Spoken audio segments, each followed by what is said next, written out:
So now we are having the Q&A session. I'd like to ask Juno, Sarah, Marina, Emily, and Gabriel if you could... Gabriel, no? Okay, not Gabriel, but the other four. Juno, Sarah, Marina, and Emily, if you could sit here. And I can sit here in this one. So if any of you still have any question for them, just write them and send here for us. So let's begin. The first one we have here is, have any of you lost someone close or not through suicide, or any friend who has died prematurely? If so, how did you see life after this loss? I mean, I can speak on this, but if anyone else wants to speak on it. I'll speak. I had a friend, a really close friend named Ryan. And he committed about 4 months ago. And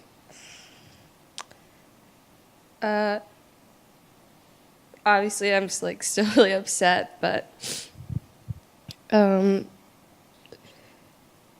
I feel like not a lot of people that are my friends really understand that much because they weren't close to him like I was. I have older friends that were, but my close friends don't really get it. And it did make me want to be alone a lot. And I talked about it to my therapist and stuff, but my mom eventually she made me start going to spiritism classes and made me get out of my room. And she told me that that Ryan was getting helped, she told me, and it just made me feel better. And after that, I had a dream that he texted me and he was like, I'm happy here. I feel happier. I regret what I did a lot, but I miss you guys. And I don't know. It made me feel a little better. And I think that my mom really helped me with the situation. And I probably would have been feeling a lot worse without Spiritism. So, yeah.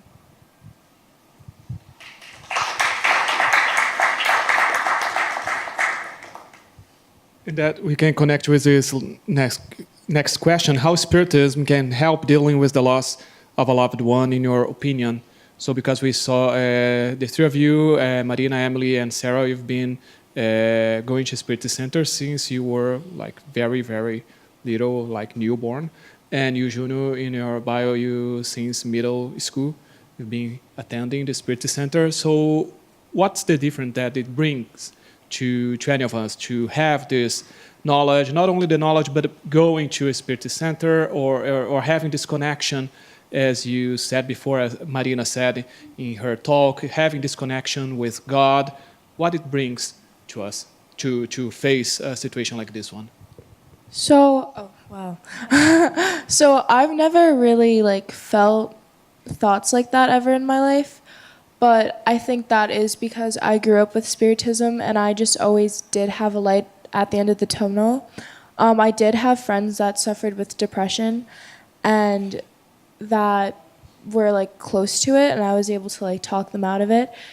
And I just told them that high school is just such a short amount of time, and I had the education to know that this is not, we have such a long life to live, and this is just one life. We have so many other lives to live.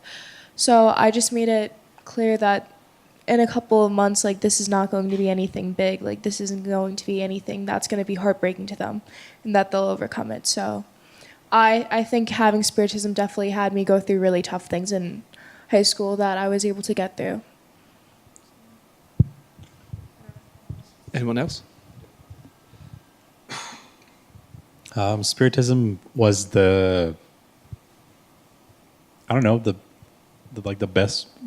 best way to look at the situation. I had a friend who killed himself short of a month after he graduated college. And never taking the Spiritist knowledge as, you know, more knowledge than, you know, other people, and never taking it as because you're Spiritist, you're going to understand more, or you're going to have an easier time handling the situation, because his family gave him a beautiful funeral and they honored his life, even though he very Christian Dominican family. And it's about the comfort you feel knowing that their life is not over, right? Because even though they're no longer here, they don't cease to exist. Their last experience wasn't the horrible thing that happened to them, and they'll have a chance to do it again. So Spiritism was comforting in that way.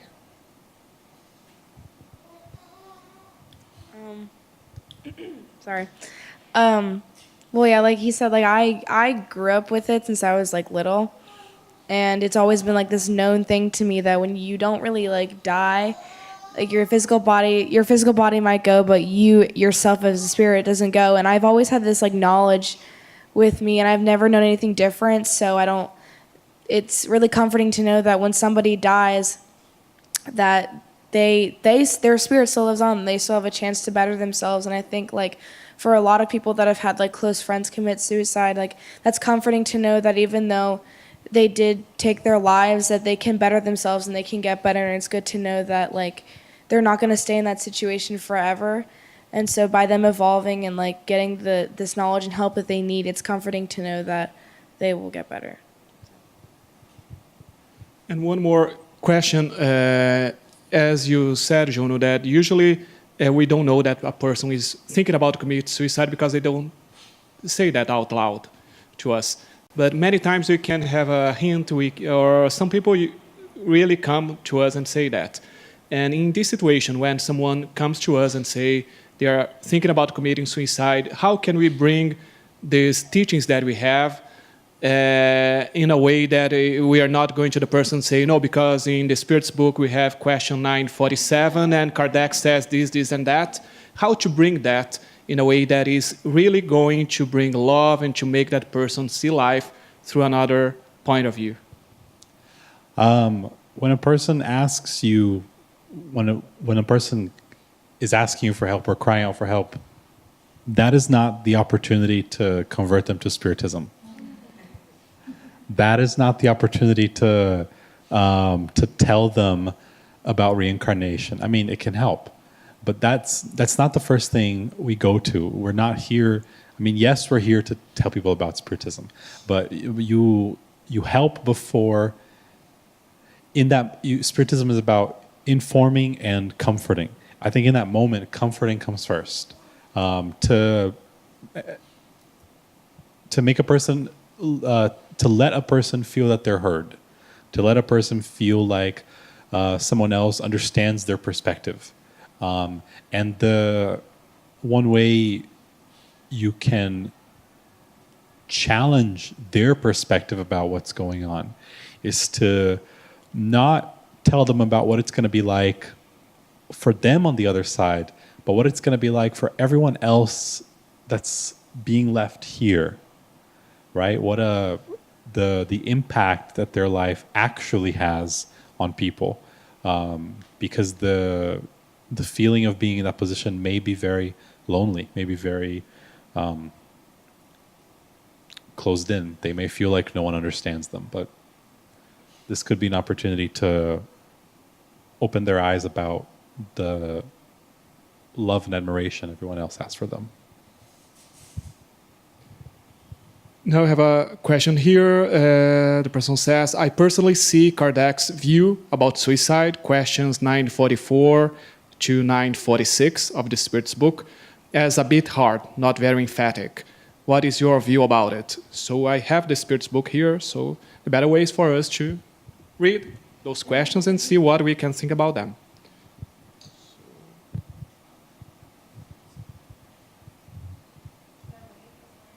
Yeah, could you read?